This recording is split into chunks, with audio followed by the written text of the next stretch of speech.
जय हिंद साथियों, कैसे हैं आप लोग। स्वागत है आपका इस क्लास में। साइंस के इस क्लास में आज हम लोग आरआरबी एनटीपीसी एएलपी टेक्नीशियन जो कि 2018 में स्टेज 1 में पूछा गया प्रश्न है, उनमें से 10 प्रश्नों का सॉल्यूशन करेंगे और जानेंगे कि आखिर उनके जवाब जिस प्रकार से दिए गए हैं तो विस्तृत रूप से क्या है। चलिए स्टार्ट करते हैं। जिनमें से पहला क्वेश्चन है, आपको तो बोर्ड में दिख जाएगा, मतलब स्क्रीन में दिख जाएगा, हमारे लिए तो इधर बुक रखा हुआ है। चलिए पहला क्वेश्चन है, प्रतिरोध का एसआई यूनिट क्या है। तो प्रतिरोध का एसआई यूनिट क्या है ये सब कोई जानते हैं भाई, ओम है। ये तो आसान सवाल था, पर फिर भी ओम कैसे हो उसको हम लोग जानते हैं। तो ओम अगर आप पढ़े होंगे थोड़ी बहुत भी, तो ओम का एक नियम दिया हुआ है आपके फिजिक्स में।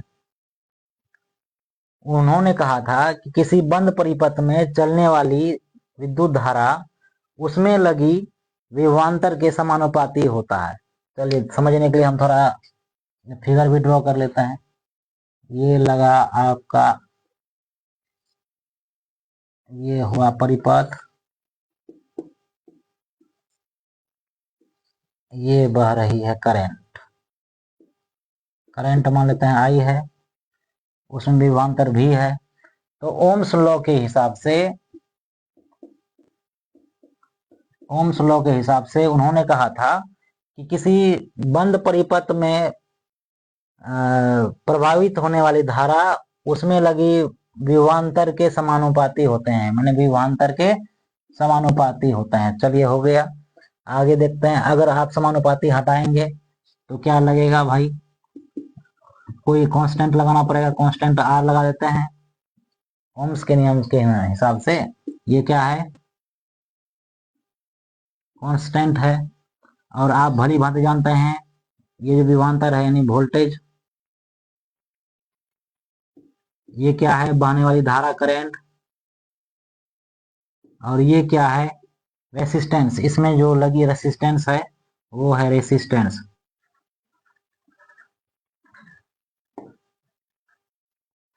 इसको बताने की जरूरत ना है।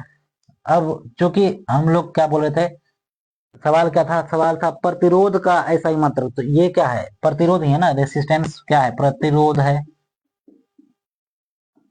जब प्रतिरोध बराबर निकालेंगे तो क्या निकल के आएगा, विभवांतर बट्टा करंट माने वोल्ट। इसका ऐसा ही मात्रक वोल्ट, इसका ऐसा ही मात्रक धारा का ऐसा ही मात्रक एम्पियर। और ये हो गया वोल्ट पर एम्पियर। और इसी को समग्र रूप से हम लोग क्या बोलते हैं, ओम बोलते हैं। तो कहने का मतलब क्या है कि प्रतिरोध का ऐसा ही मात्रक क्या है, वोल्ट पर एम्पियर या फिर ओम है। चलिए इतना तो समझ में आ गया, ये तो कैलकुलेशन करके निकालिए। आखिर ये जो प्रतिरोध है ये किन किन बातों पर लागू होता है या किन किन बातों पर निर्भर होता है, थोड़ा बहुत इसको भी जान लेते हैं।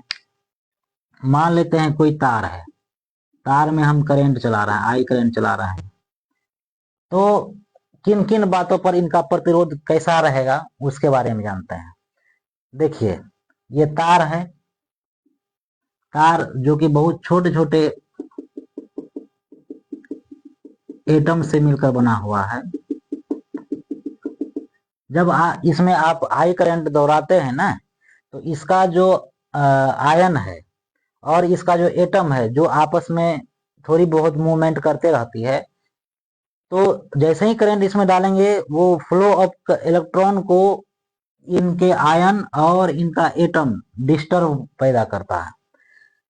ठीक है, जो जो डिस्टर्ब पैदा करता है ना उसी को हम लोग प्रतिरोध बोलते हैं, आर बोलते हैं। ठीक है, इनकी लंबाई अधिक है। देखिए ये पतला तार है भाई, इसकी लंबाई अधिक है, लंबाई अधिक है जिसके वजह से प्रतिरोध भी अधिक झेलना पड़ेगा।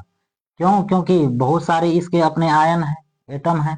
बहुत लंबे तार हैं तो लंबे आयन भी हैं, लंबे उनके अपने एटम भी हैं, इसलिए उस पर लगने वाली प्रतिरोध भी लंबा होगा यानी अधिक होगा।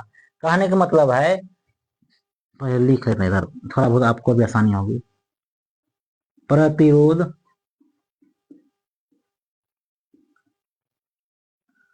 की निर्भरता किन किन बातों पर करती है? तो पहला नंबर में है तार की लंबाई पे, तार की लंबाई पे।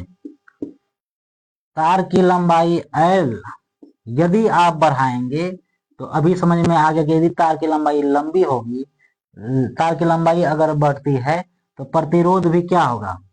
बढ़ेगा।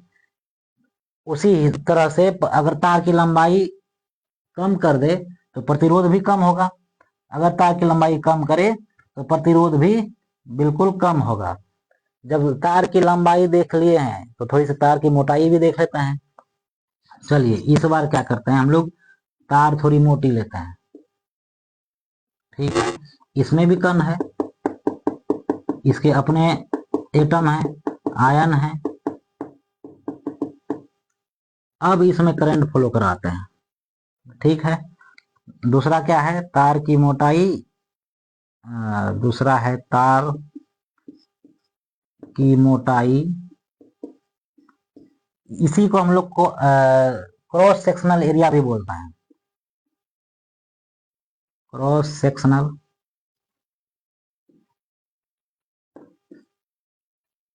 एरिया भी बोलते हैं। अब देखिए, आप अभी मोटे तार में करंट को दोहराए हैं। करंट का मतलब क्या है कि फ्लो ऑफ इलेक्ट्रॉन। जैसे ही आप इसमें फ्लो ऑफ इलेक्ट्रॉन को देंगे, यानी करंट को देंगे, तो ये मोटे तार होने के कारण इसमें भी ये तार की अपनी एक आयन है, अपनी एटम है, वो भी गतिमान है। लेकिन इस अभी क्या है कि इनके बीच में स्पेस है, मोटे तार होने के वजह से बहुत सारा स्पेस है, जिसकी वजह से इससे होकर गुजरने वाली फ्लो ऑफ इलेक्ट्रॉन को डिस्टरबेंस कम पैदा होगा। जब डिस्टरबेंस कम पैदा होगा तो प्रतिरोध कम लगेगी, कहने का मतलब यही है ना। हम लोग को समझ में आया कि यदि हम एरिया को बढ़ाते हैं, क्रॉस सेक्शनल एरिया को बढ़ाते हैं, यानी तार की मोटाई को बढ़ाते हैं, क्या करते हैं?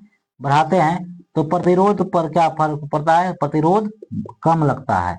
लेकिन यदि तार की मोटाई को कम करेंगे तो प्रतिरोध देख लिए ज्यादा लगेगा। ज्यादा लंबा ज्यादा प्रतिरोध, कम लंबा कम प्रतिरोध। और तार की मोटाई अगर ज्यादा ज्यादा रखेंगे आप तो प्रतिरोध भी कम लगेगा, उसका जस्ट अपोजिट। लेकिन तार की मोटाई को अगर आप कम करते हैं तो अभी तो देख ही लिए एग्जाम्पल, तो प्रतिरोध क्या होगा? बढ़ जाएगा। इसके अलावे प्रतिरोध और किन बातों पर निर्भर करता है? तो सोचिए, थोड़ा सा दिमाग दिमाग पर जोर डालिए। और एक बात पर निर्भर करता है प्रतिरोध, कि कोई भी मेटल बॉडी है या कोई भी बॉडी है, ये कोई भी वस्तु है जिसमें हम लोग इलेक्ट्रॉन करंट दे रहे हैं, उसके मटेरियल की प्रकृति पे, ठीक है, वस्तु की प्रकृति पे प्रतिरोध निर्भर करता है। तीसरी बात क्या होगा? वस्तु की प्रकृति पे, यानी मटेरियल पे।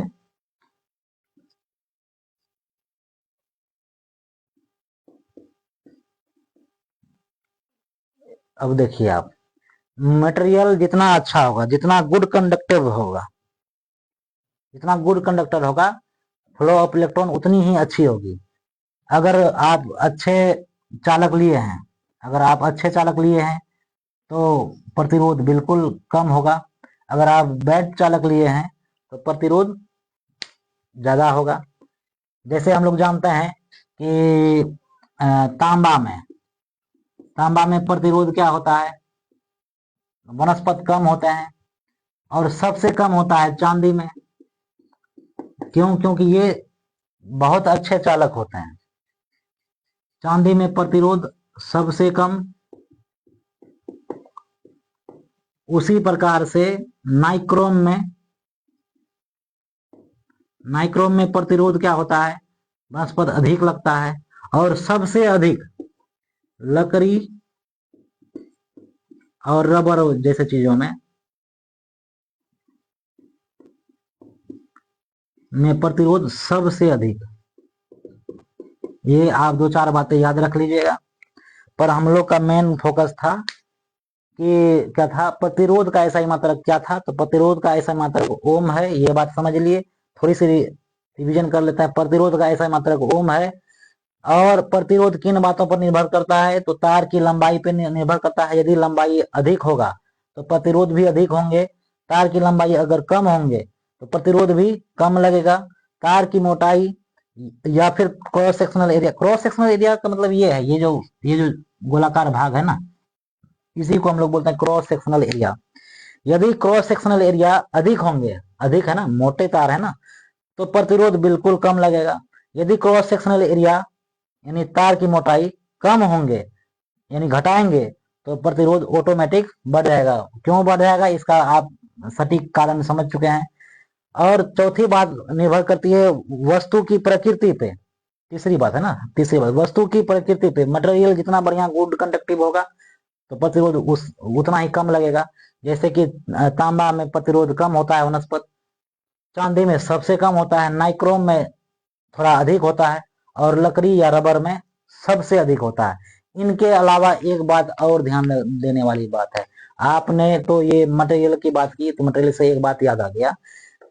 यदि आप इस मटेरियल पे कोई धातु का तार है, इस पे आप आग जलाते हैं, ताप बढ़ाते हैं, इनकी आग जला के ताप बढ़ाए, फिर उनके बाद इस पर आप इलेक्ट्रिसिटी देते हैं, तो प्रतिरोध क्या होगा? आप थोड़ा सोच के बताइए क्या होगा। चलिए थोड़ी इधर ध्यान दीजिए। देखिए, आप जैसे ही इस पर ताप बढ़ाएंगे तो इसके अंदर मौजूद ये पार्टिकल, पार्टिकल बोले तो आयन इनका, और एटम आपस में वाइब्रेट करने लगेंगे। ये चलना स्टार्ट कर देगा, प्रारंभ कर देगा, और जितनी तेजी से चलेगा तो आप जो करंट दिए हुए हैं यानी फ्लो ऑफ इलेक्ट्रॉन दिए हैं, इलेक्ट्रॉन जो जा रहा है उनको उतना ही डिस्टर्ब करेगा, ये फुटबॉल के जैसा उड़ा देगा, उतना ही डिस्टर्ब करेगा। जब इनको डिस्टर्ब करेगा तो इसको आउटपुट देने में भी देरी लगेगी, और देरी लगेगी इसका मतलब है कि इसका रेसिस्टेंस बढ़ गया। तो कहने का मतलब है कि अगर आप तापमान को, चौथी बात हो गया ये, अगर आप तापमान को बढ़ाते हैं तो प्रतिरोध भी बढ़ेगा। यदि आप तापमान को घटाते हैं तो तापमान भी घटेगा। दो चार बातें हम लोग प्रतिरोध के बारे में जान गए। ओम्स लॉ क्या है ये भी जान गए। ओम्स लॉ क्या कहता है कि किसी भी बंद परिपथ में प्रभावित होने वाली धारा उनमें लगी विभवांतर के समानुपाती होता है, इसीलिए भी समानुपाती आई। और जब आप समानुपाती का सिंबल हटाते हैं तो बदले में कोई कांस्टेंट यूज करते हैं, वो कांस्टेंट को हम लोग रेसिस्टेंस के नाम से जानते हैं, और रेसिस्टेंस लास्ट में निकल के आया ओम।